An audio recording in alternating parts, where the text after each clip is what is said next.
For many countries, they will only be able to implement strong new climate plans if we see a quantum leap in climate finance this year. That's what the UN climate head Simon Stiell said in April this year.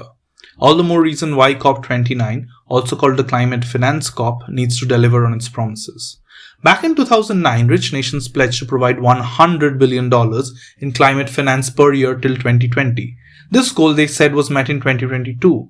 However, a substantial portion of it was loans and not grants. Now, donor countries like Canada and the European Union aren't too keen to hike up the payout, citing tight national budgets. Their solution? Bring private entities into the mix. Wealthy nations argue that public funds alone aren't enough. They also wish to include some large developing countries like China to join the list of donor countries, even though they are not historical polluters. But what does the Global South want out of this COP? They want to ensure that the principles of equity and CBDR, that is common but differentiated responsibilities, are upheld. The like-minded developing countries, or the LMDC bloc, wants rich nations to take responsibility for historical pollution and pay up. The Arab group agrees. Developing countries, including the Independent Alliance of Latin America and the Caribbean, or AILAC bloc, don't want to have to choose between development and climate.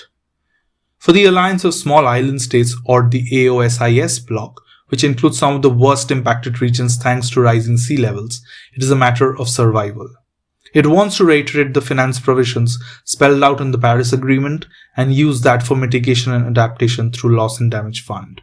The least developed countries bloc and the African group are seeking to fulfill their dire adaptation needs and scaling up the funding process with lesser risks.